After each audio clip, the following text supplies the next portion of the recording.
O nosso RJ Entrevista hoje está uma delícia. Nós vamos falar de tendências de decoração com dois profissionais incríveis, Felipe Valadares e Liese Neto, da FV Arquitetos. Meninos, um prazer ter vocês aqui para falar desse assunto tão gostoso que todo mundo quer saber o que é que está valendo de tendências nas casas, nos apartamentos, nas áreas interiores. Tudo bom, né? Tudo bem, Roberta. É um prazer para a gente estar aqui para falar dessas tendências, para falar de arquitetura, um tema que a gente ama.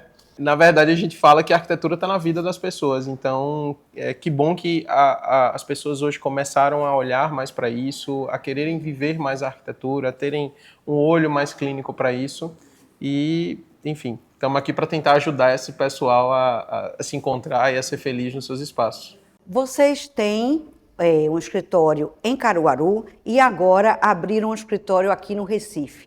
O que é que houve para vocês expandirem do Agreste para o litoral esse escritório? Então, a gente estamos em Caruaru já há 9 anos, né, com nossa unidade lá. Somos de Caruaru, nascidos em Caruaru, apesar do Felipe ter passado 17 anos fora. Mas a gente já tinha uma demanda de clientes muito grande aqui em Recife, né, tanto de cliente como também de fornecedores. Então foi um movimento muito natural. A gente entendeu que precisava ter um espaço para o cliente, né, para que ele se sentisse mais abraçado, para que ele compreendesse e vivesse um pouco mais do que a gente acredita como arquitetura. Então eu digo que o nosso escritório aqui ele foi realmente intuitivo. E aí foi uma expansão natural. Isso. Né? A gente desde 2017 estava em Caruaru, mas a gente tem vários clientes aqui, então a demanda foi aumentando e a gente gosta de dar uma assessoria, de estar do lado do cliente o mais próximo possível. Então, abrir o nosso espaço aqui foi uma coisa natural. E esse espaço fica onde? Fica no Rio Mar Trade Center, na Torre 1. A nossa sala é a 2007. Quantos metros quadrados a gente tem lá? A gente tem 32 metros quadrados, é um espaço que reflete muito a forma como a gente encara a arquitetura. Então, é um espaço muito conectado, é um espaço muito acolhedor, é um espaço que você, quando entra, você realmente sente a arquitetura. Eu digo que é uma evolução até nesse sentido, né? Uma maturidade, na verdade. A gente tem em Caruaru, que é a nossa base e a nossa maior equipe, ela está lá. Então, aqui a gente realmente queria um apoio. Mas os escritórios, os estilos são muito diferentes, mas refletem também um pouco dessa maturidade, desse nosso momento, assim, do que a gente realmente acredita como arquitetura. Eu acho que escritórios tão diferentes mostram as possibilidades que a gente tem. Exatamente que o arquiteto pode sair de um canto para outro e mostrar que o cliente também pode navegar em várias possibilidades. Verdade. A Caruaru, a gente tinha muita preocupação de um espaço muito neutro, porque a gente é sempre bombardeado de muita informação, né? A gente tem muita feira, muito lançamento, fornecedores, e aí a gente tinha esse medo. Aqui a gente já conseguiu ser um pouco mais ousado, assim, disse, não, a gente realmente acredita nisso, entende que isso perdura, então vamos entrar mais com madeira, com elementos mais fortes, assim. Então foi essa mistura, mas eu acho que é isso que você disse, isso só mostra ao cliente da capacidade, das opções que ele tem também para a vida dele, né? Que isso. Eu acho que mostra muito a nossa versatilidade, sabe? A gente sempre diz lá no escritório que a gente não faz o projeto para o escritório, a gente faz o projeto para o cliente. Isso é que eu acho muito legal, porque às vezes o cliente quer fazer uma coisa e o arquiteto diz, não, eu quero de outro jeito. Vocês aceitam o que o cliente quer? Com certeza. A gente tem um conhecimento técnico, então a gente vai dar essa assessoria para indicar o que é melhor em termos funcionais, em termos técnicos, mas a gente quer que a casa tenha a cara do cliente. Por isso que nenhuma casa nossa é igual à outra, porque realmente eu acho que o cliente tem que se sentir pertencente àquele espaço que ele vai viver. No final, não somos nós que vivemos naquele espaço, é o cliente. É isso que eu queria saber. Ultimamente tem se falado muito com relação à casa com jeito de casa, né? Porque de repente houve uma vitrinização, vamos dizer assim, das casas. As casas parecem vitrines de lojas. E começou a se falar que as casas eram todas iguais, brancas, cleans e não tinham identidade nenhuma. O que é que vocês acham disso, dessa volta da casa afetiva? É realmente uma tendência? Eu digo que o grande motivador disso foi o pós-pandemia, né? Na verdade, a pandemia, né? E aí as pessoas elas passaram um tempo mais em casa, começaram a olhar mais para isso e a valorizar realmente esse espaço. E aí eu acho que esse movimento ele é um movimento natural. Então, a gente veio de um período de que o verde ele entrou muito, elementos naturais entraram muito para casa, por essa necessidade de conexão à natureza, e agora ela está passando por uma transformação que é justamente isso, né, da identidade realmente do morador. Então, a gente, por exemplo, o artesanato, decoração às vezes da avó, da mãe, da tia, enfim, de alguém, de algum familiar que traz uma memória afetiva, eu acho que isso é importantíssimo ter no projeto. Então, eu acho que a gente tem que, como o Felipe disse, unir a parte técnica que nos cabe para inserir esses elementos, né, sejam ele qual for, dentro do espaço desse cliente e fazer com que ele se sinta pertencente, que tenha a identidade dele. Afinal de contas, é ele que vai morar, né? Então, acho que esse modelo antigo das outras gerações de impor, o arquiteto impor a sua verdade, o seu estilo, eu entendo que isso não está muito, por hora, valendo, sabe? Eu acho que tem que prevalecer o estilo do cliente mesmo. Até porque casa é um elemento vivo. Então, eu acho que você não pode finalizar uma casa completamente, porque você vai continuar vivendo, você vai experienciar outros momentos, você vai viajar e vai trazer objetos dessas viagens, dessas vivências novas. Então, acho que a casa é um lugar que está em constante evolução. É um processo mutante. Exatamente. Até porque existem fases da vida. Um momento você às vezes está com uma criança pequena, daqui a pouco cresce, você precisa mudar. Você mesmo às vezes está com um projeto de vida que precisa de um escritório, depois não mais precisa. Não é isso? O filho está adolescente, depois saiu de casa. Tem tantos momentos na vida de uma pessoa dentro de uma casa. Exatamente. Por isso que é importante. A gente sempre faz um trabalho até eu digo que arquiteto é um casamento. A relação de casamento você tem que ser o arquiteto. E precisa ser assim, porque a gente só consegue expressar em um projeto quando a gente entende de fato a dinâmica da família, a vida das pessoas que lá habitam, suas profissões, a sua rotina, porque a arquitetura ela tem o poder de modificar isso, ou seja, na verdade, de colocar isso no topo ou de prejudicar muito essa dinâmica, a depender de como ela seja inserida no espaço. Por isso que um ambiente comercial, um ambiente residencial, um apartamento, uma casa, cada um tem sua especificidade e cada um vai ser pensado e projetado de uma forma diferente.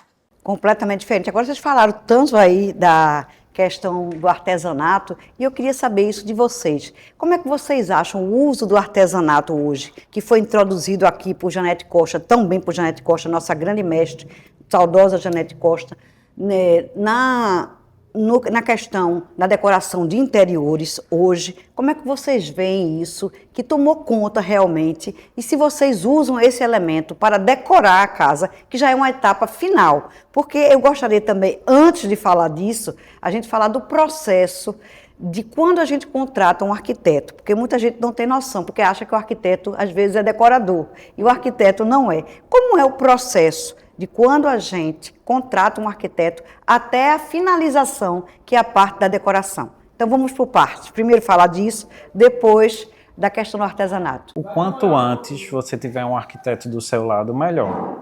Para você ter uma ideia, a gente tem clientes que a gente escolheu o terreno da casa com o cliente. Porque a gente analisou a ventilação, a iluminação natural, a localização dentro do condomínio, ou já escolheu também apartamentos. Então, quanto antes você tiver essa assessoria, melhor. Mas, normalmente, a gente começa quando o cliente já tem ou o apartamento, ou o terreno, ou o local comercial, e a gente vai pensar junto com o cliente como aquele espaço vai conseguir ter funcionalidade, beleza e acolhimento, tudo ao mesmo tempo. Isso é que eu acho mais importante, né? A funcionalidade. Então, o primeiro projeto, a primeira etapa é fazer a planta. Isso. junto com o cliente. Exatamente, é entender, como eu disse, toda essa rotina da família, o estilo de vida de quem vai habitar, quantas pessoas vão habitar, e aí em cima disso a gente inicia com a planta, e aí depois da planta a gente tem etapa de pré-projeto, aí vem executivo, detalhamento, o acompanhamento de obra que é imprescindível, né, para esse processo.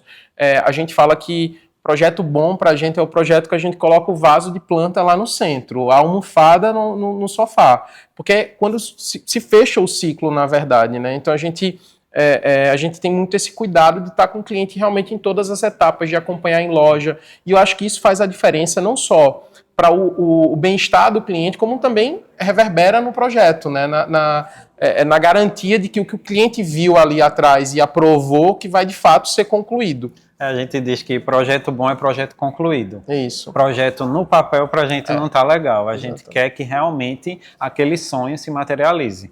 Quando acontece assim, de um cliente chegar, por exemplo, e disser assim, eu quero uma casa toda rosa, aí vocês acham, ai meu Deus do céu, não gostei da casa toda rosa. É um desafio, mas eu creio que cabe a gente a escuta e assim, a gente precisa também passar para o cliente tecnicamente o que é viável ou não. Imagine você entrar num espaço completamente rosa todos os dias, você dormir, você acordar naquele espaço.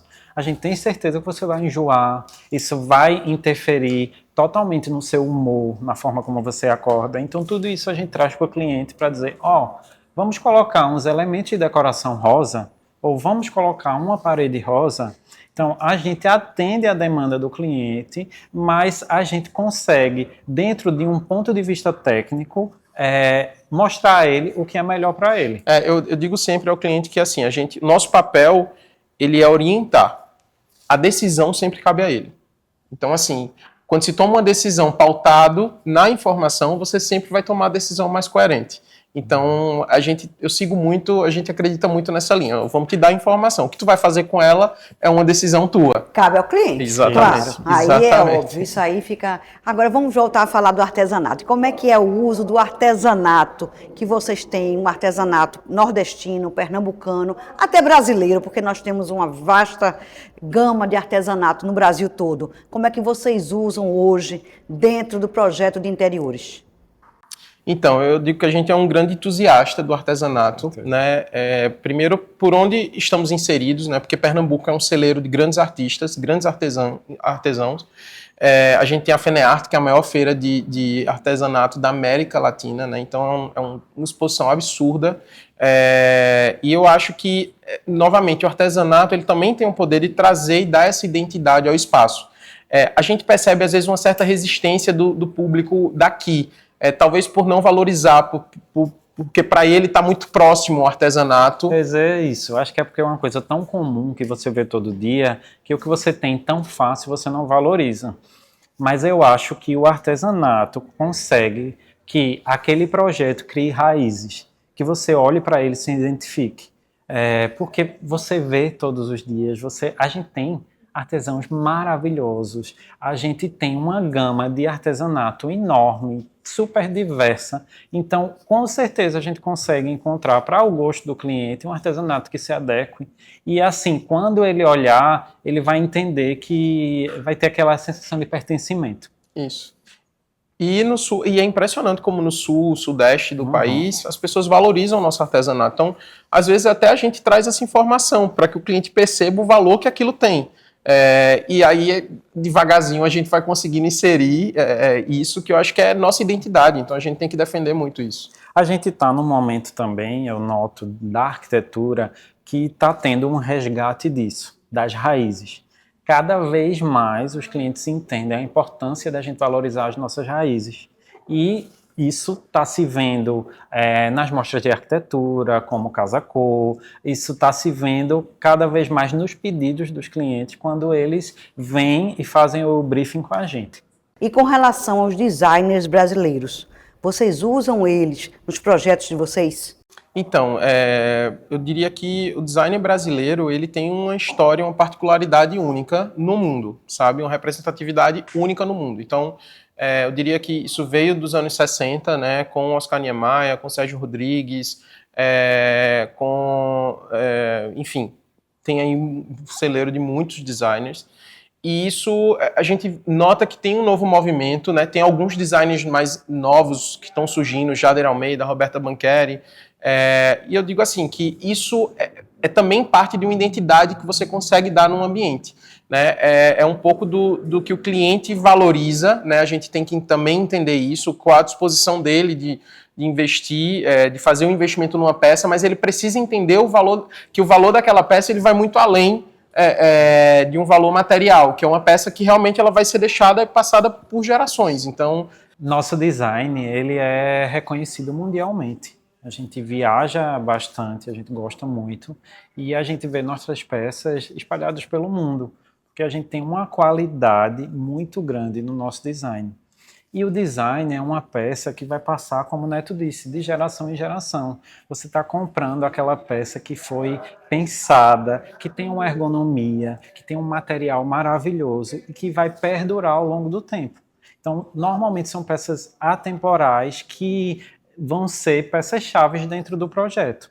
Então, dependendo do que o cliente gosta, a gente coloca aquela peça como peças-chave que fazem toda a diferença. Isso, eu trago sempre a analogia do mesmo investimento que você pode fazer numa bolsa de marca, num relógio, é uma peça design, é uma poltrona, é um sofá, é uma mesa, são cadeiras.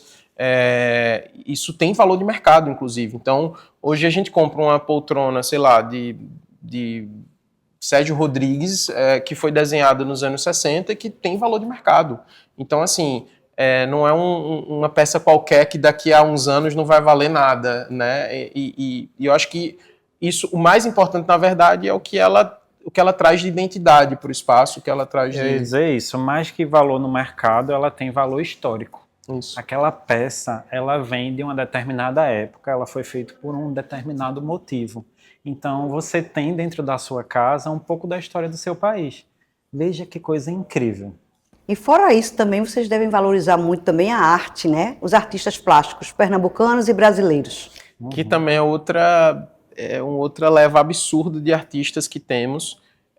E acho que isso bebe do mesmo suco do designer brasileiro, ou até mesmo do artesanato, né? Cabendo suas proporções. Mas a gente também tem grandes artistas, e é muito bom quando o cliente ele tem um olhar mais aguçado para obras, ele quer ir para uma galeria com a gente escolher suas peças, a gente testa num espaço, porque também tem muito isso, né? Às vezes uma peça, seja um objeto de decoração, um móvel ou uma obra de arte, ela é incrível às vezes, mas não cabe no espaço. Então, a gente consegue trazer essas peças, inserir ela, o cliente sentir aquilo, ver se faz sentido para ele também.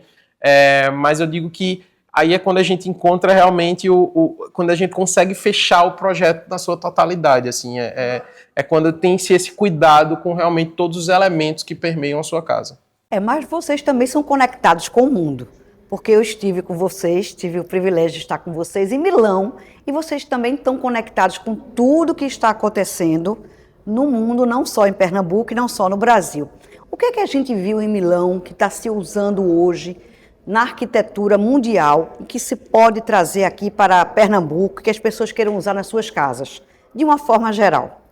A gente percebe que o Salone 2025 ele veio com a tendência mais maximalista, né? Veio com Vamos traduzir maximalista para o público da gente, que a gente não entende muito esse negócio de minimalismo, maximalismo. As pessoas às vezes ficam, o que é isso, meu Deus do céu? Eu ouço tanto, mas não sei. Bora lá. O maximalismo, na verdade, ele quando eu consigo ser mais expressivo na arquitetura ou no estilo. Então, você trabalha com cores mais fortes, com mais elementos, com mais materiais. Estampas, diferentes materiais, quando você junta tudo isso num espaço único. Isso. As casas de antigamente, vamos dizer assim, que tinham cores. Exatamente, eram bem maximalistas. Vamos traduzir para o público assim? Isso. Inclusive, dentro desse maximalismo, a gente vê um resgate muito forte dos anos 70, da arquitetura dos anos 70, né? Então, alguns tons mais terrosos, o marrom, o verde, o terracota. Então, tá havendo esse resgate, isso a gente viu muito em Milão. Deixa eu fazer uma pergunta a vocês, para uma pausa aí. Por que as pessoas têm tanto medo de pintar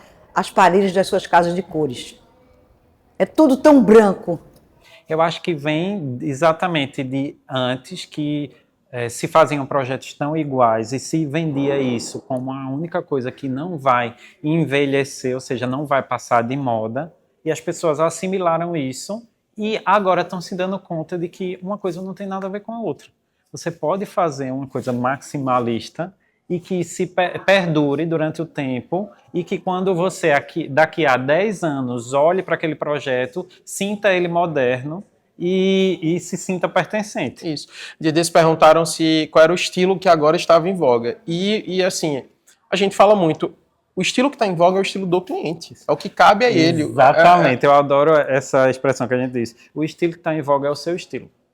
Então, se você tem um estilo maximalista, sua casa tem que refletir isso. Se você tem um estilo minimalista, ou seja, paredes mais brancas, poucos elementos e tudo mais, a sua casa tem que ser isso. Então, e aí eu acho que é incrível a gama de profissionais que a gente tem hoje no mercado. Cada profissional, ele ao longo da sua carreira, ela começa a entrar num nicho que mais se identifica. Então você hoje encontra de tudo, sabe?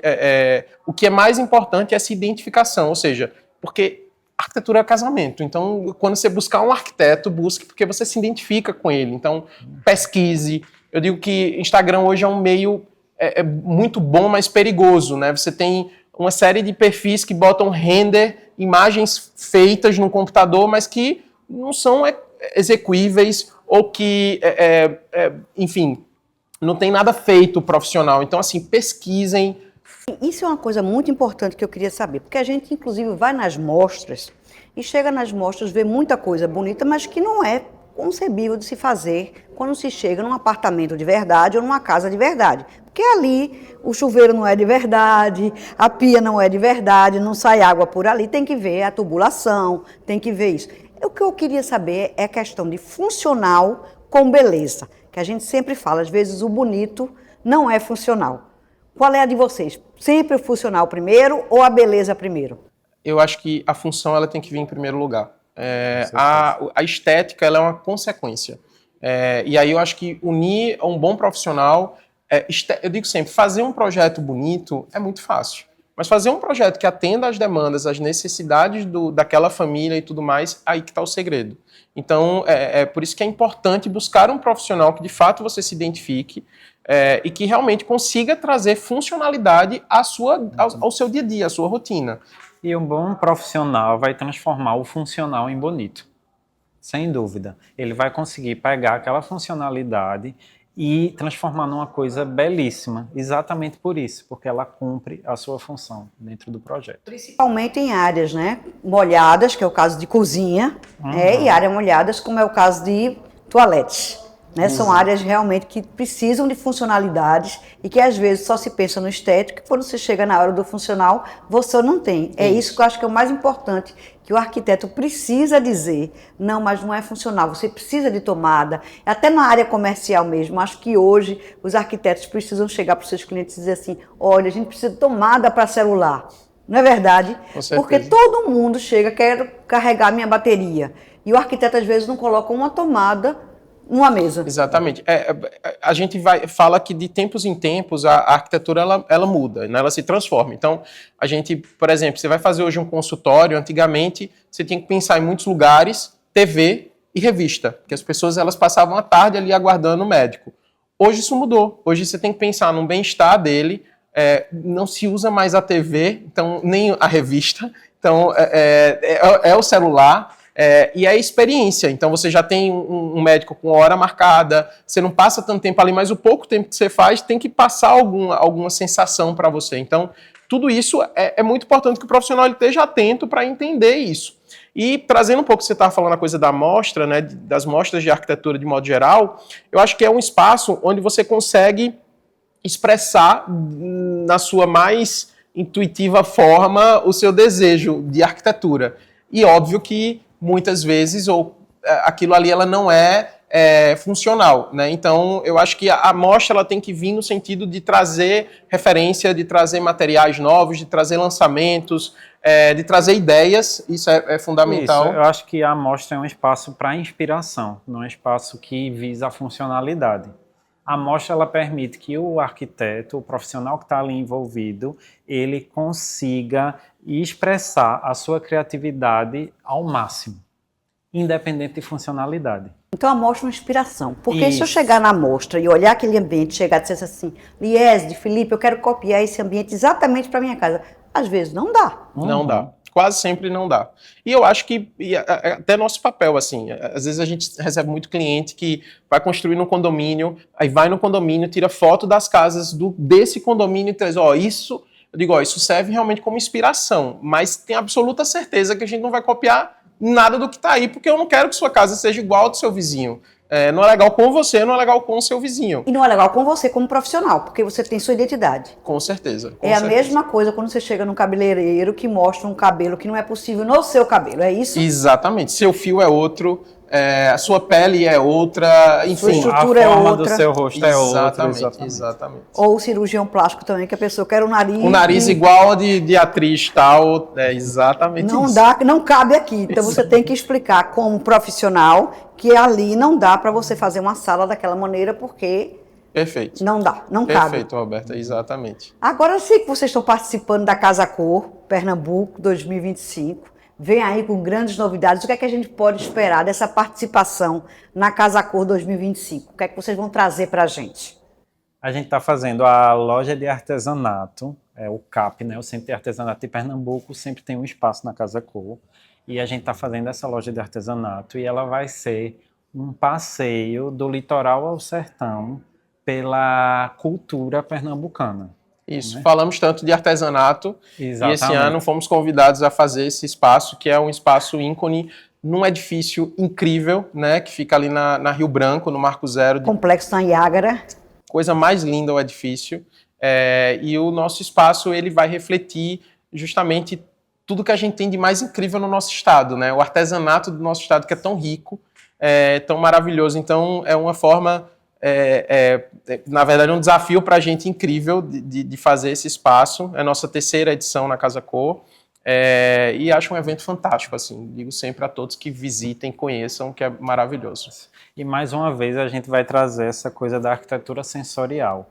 Eu quero saber muito o que é isso. O que é arquitetura sensorial? A intenção é que quando você entre no espaço, pareça que você está entrando numa gruta cultural, uma topografia cultural. Você vai entender quando vê lá o espaço, mas assim, como se você entrasse dentro de Pernambuco e em cada cantinho, em cada momento, surgissem peças que me inspirem. O que a gente falou de inspirar, a gente quer que esse espaço do Centro de Artesanato, ele inspire você em cada cantinho. Eu acho que vai ser bem legal, porque a gente pensou em cada detalhe, em cada material usado. Então, o piso é um piso muito legal, as paredes vão estar completamente revestidas e ter uma forma orgânica. Enfim, eu acho que vocês vão gostar. E a curadoria dessas peças? Eu já estou super curiosa para ver, porque essas peças devem ter uma curadoria incrível. A gente é um assíduo frequentador da FENEARTE, porque de fato é um evento que consegue reunir muita gente. Na verdade, o país, né, tá ali. O mundo, né? O mundo tá ali, verdade. Tem vários países da América do Sul, da América Central que estão ali expondo. Então, para a gente é sempre uma oportunidade. Então, a gente começou pela FENEARTE, já tinham alguns artesãos que a gente se identificava e curtia. Então a gente já pegou o contato, já fez as conexões. O próprio Centro de Artesanato, que fica no Marco Zero, é um galpão absurdo, uma loja gigantesca, que tem muita coisa lá também. Então a gente também conta com a ajuda dos profissionais do centro. E aí é um pouco dessa mistura, assim, mas tem muitas peças que vão estar exclusivos nessa loja, né, como todo ano eles fazem, na verdade. Então, assim, e é como o Felipe disse, vai ser realmente um passeio pelo estado, que é um estado diverso também, né? A gente tem 5 regiões no nosso estado e cada região ele tem um estilo de artesanato e é isso que a gente vai tentar trazer para nosso espaço da Casa Cor. Usa diferentes materiais, tem diferentes técnicas, então você realmente vai entender como é diverso o nosso estado. O legal, gente, é que depois essas peças são colocadas à venda. E por um precinho bom, viu? Na verdade. Ela funciona durante o período da Casa Cor, com venda de produtos. O próprio centro de artesanato, ou esses artesãos, eles ficam abastecendo a loja. E é legal, não sei quem teve a oportunidade de conhecer o Espaço Janete Costa, né, como você citou, que é um espaço mais exclusivo, digamos, da Fenearte. A loja do Centro de Artesanato da Casa Cor, ela também é um pouco isso. Então, você tem...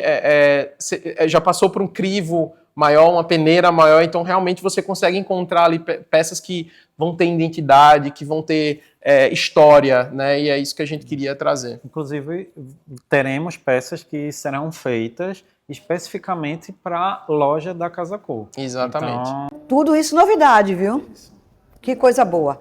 Agora, para a gente concluir, eu gostaria de saber, se eu for contratar um arquiteto, o que é que eu devo fazer? Quer começar? você que sabe. Eu acho que primeiro você tem que olhar os projetos anteriores desse arquiteto para ver se você se identifica. Eu acho que é importante você conhecer pessoas que já tenham trabalhado com esse arquiteto para ver se ele dá um bom pós-venda, que isso quer dizer uma boa assessoria em todos os momentos do projeto. E arquitetura é identificação, como o Neto disse. Então, você tem que se identificar e procurar o profissional correto. Isso, assim, como eu falei antes, quando o cliente, ele, por exemplo, ele busca o FV Arquitetos, ele entende um pouco já do nosso estilo, ele entende um pouco já do que a gente... do que a gente valoriza como arquitetura, e as pessoas deviam buscar isso. Eu digo sempre assim, arquiteto é o único profissional que o cliente, quando vai buscar isso, não deveria olhar para preço.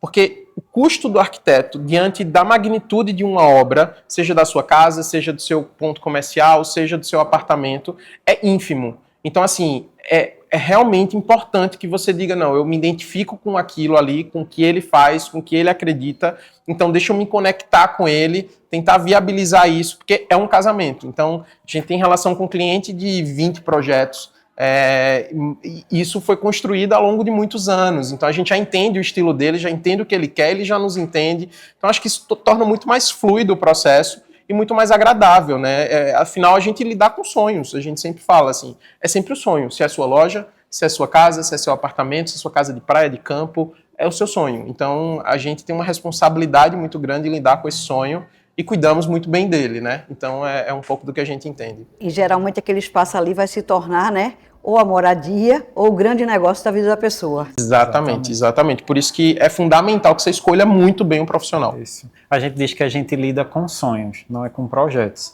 Então, quando você está construindo sua casa, você está sonhando com aquela casa. É por isso que a gente tenta fazer o melhor que a gente pode para que aquele projeto corresponda ao seu sonho.